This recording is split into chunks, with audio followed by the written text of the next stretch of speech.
Et on nous dit que les belles histoires, ça n'existe plus. On peut faire encore, en 2024, de belles rencontres. Bah, prenez l'exemple de cette jeune femme de 28 ans qui était ivre-morte dans la rue, dans le 18e arrondissement, sur l'avenue de Clichy, il me semble. Elle a rencontré Moody, en tout cas je crois qu'il s'appelle comme ça, je sais pas trop à quelle heure. Et ils ont discuté. Ils ont tellement discuté que quelques secondes après, elle se retrouvait avec son équipement complet au fond de la gorge. Elle avait même du mal à déglutir, la pauvre. Bah oui, et comment tu veux respirer? Elle était en plus un petit peu enrhumée. Ah non, moi je vous dis, franchement, c'est merveilleux la France, et Paris en particulier, en cette belle période, parce que là, c'est que du bonheur, on rencontre des gens. Moi ça me fait... Bon, on va en parler, c'est tellement beau.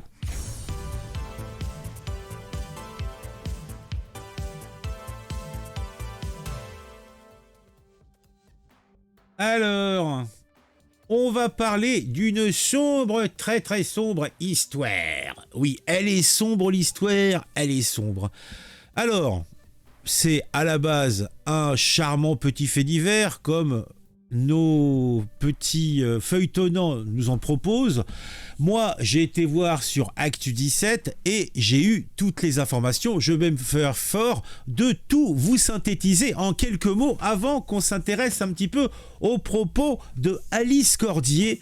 Là, je crois que c'est la porte-parole du groupe Témésis en Ile-de-France.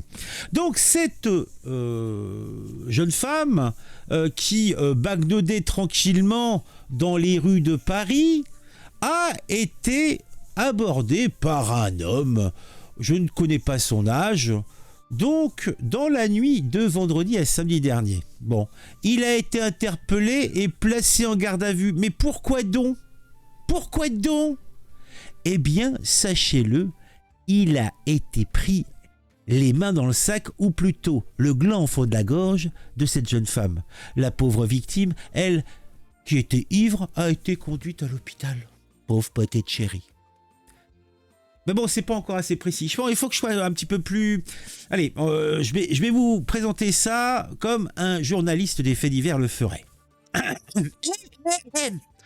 Dans la nuit du 23 au 24 février, dans le 18e arrondissement de Paris, un individu a été interpellé par la police après avoir été surpris en train de forcer une femme de 28 ans à lui faire une petite gâterie en pleine rue. Oh!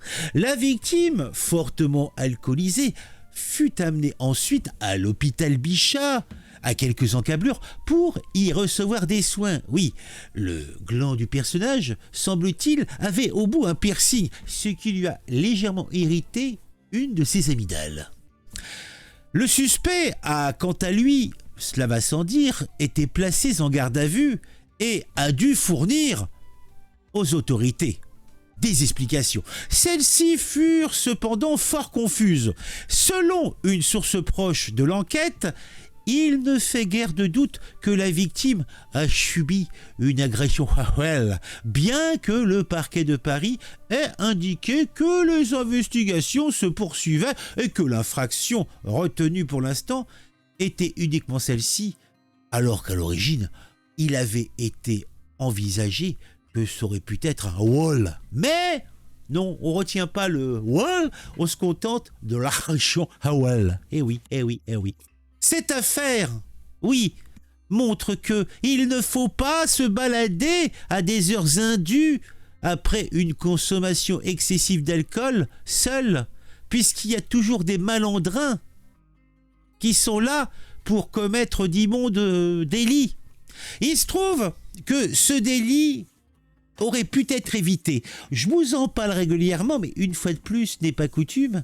Oui, parce que ce monsieur, sachez-le, était un étranger, d'ailleurs il est toujours, en situation irrégulière. Et en plus, il avait eu sur son frêle dos une obligation de quitter le territoire français. Eh oui, il devait quitter le territoire français, puisqu'il n'a pas fait bien sûr. Donc, si on l'avait remis dans un avion et renvoyé dans ses pénates, cette jeune femme ne se serait pas retrouvée avec le gland du monsieur au fond de la gorge. Oui. Alors, on se demande pourquoi cette simple mesure administrative n'est pas appliquée avec plus de rigueur, car ainsi, pas mal d'événements dramatiques auraient pu être évités. Eh oui. Alors, tu me diras, c'est peut-être à cause des statistiques. Bah oui, parce que notre police, notre ministre, lui, il aime nous montrer des statistiques. C'est avec ça qu'il quantifie comment ça se passe en France. Hein. Est-ce qu'il y a des problèmes? C'est les statistiques.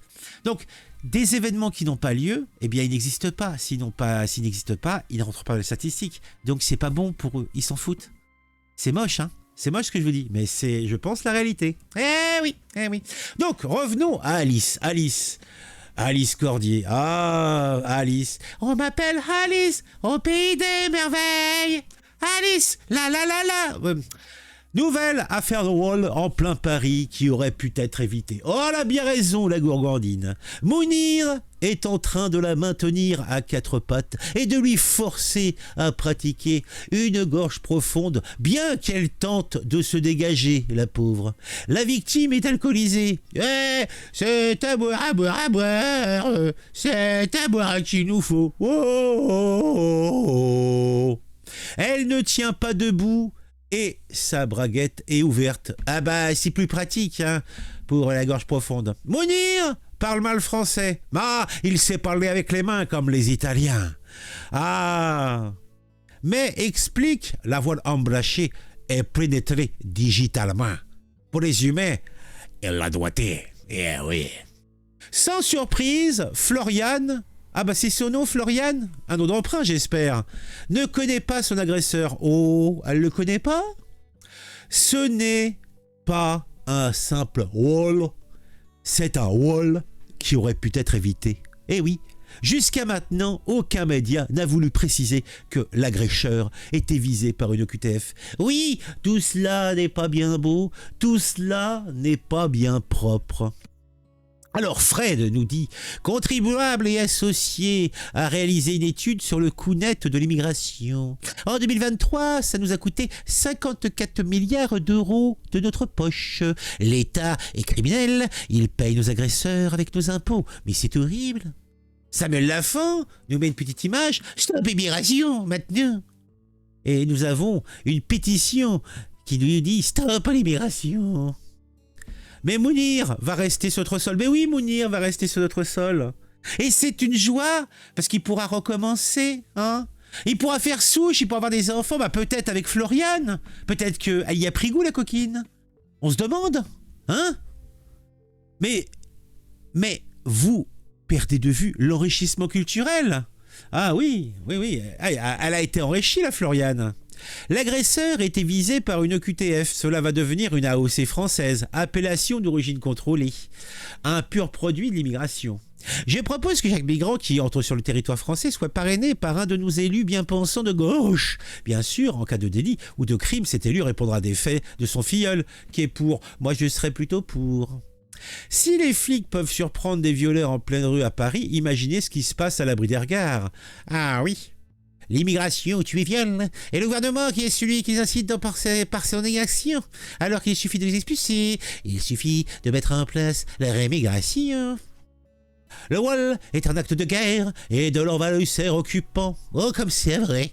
C'est beaucoup plus lourd que le rôle d'un migrant sous OQTF, lourd de signification, de domination, de conséquences. C'est l'appropriation du territoire et de son peuple, que l'ennemi soit assuré de notre indéfectible haine. Alors après, on se demande, est-ce que ces personnalités ne devraient pas être plutôt séparées de leurs outils méchants? Je sais pas, si on sépare le gland de Mounir, il ne fera plus rien de tel. Bah oui. Et là, du besoin qu'il passe par la justice. La justice sera passée par lui. Est-ce que c'est pas plutôt comme ça qu'il faut voir les choses? Moi, je ne sais pas. Je cherche. Moi, je vais m'inscrire à... Ça s'appelle comment maintenant, la NPE? France Travail? Hein, faut que je m'inscrive à France Travail, moi. Peut-être que il faut que je propose des solutions. C'est peut-être un truc. Il y a peut-être un débouché, peut-être un travail. Encore un fait divers, il ne faut pas en parler, c'est pas bien, on fait peur aux petits Français. C'est pour ça que l'on va supprimer ces news et que fait le gouvernement, il ferme les yeux, vive ces news et tous les très bons journalistes. Ah oui. Bon, on en a des tas et des tas, je pense qu'on a vu l'essentiel. Vous mettez un j'aime, vous mettez un commentaire, vous me dites ce que vous pensez de tout ça. Et sinon, mettez un petit j'aime et un commentaire pour le ref, ça fait toujours plaisir. Partagez autour de vous. Sinon, si vous regardez régulièrement, n'hésitez pas à vous abonner et si vous le faites, activez la petite cloche pour savoir quand je sors une nouvelle vidéo. Je vous mets le lien vers ce thread dans la description de la vidéo. Comme ça, si vous voulez aller en lire un peu plus, si vous êtes gourmand comme moi. Sinon, bon, je gère tout ça à ma façon, donc j'essaye de prendre du recul. Je suis blagueur, mais... c'est une catastrophe pour cette jeune femme, c'est une catastrophe pour notre pays, cela va sans dire. Allez, à très très vite.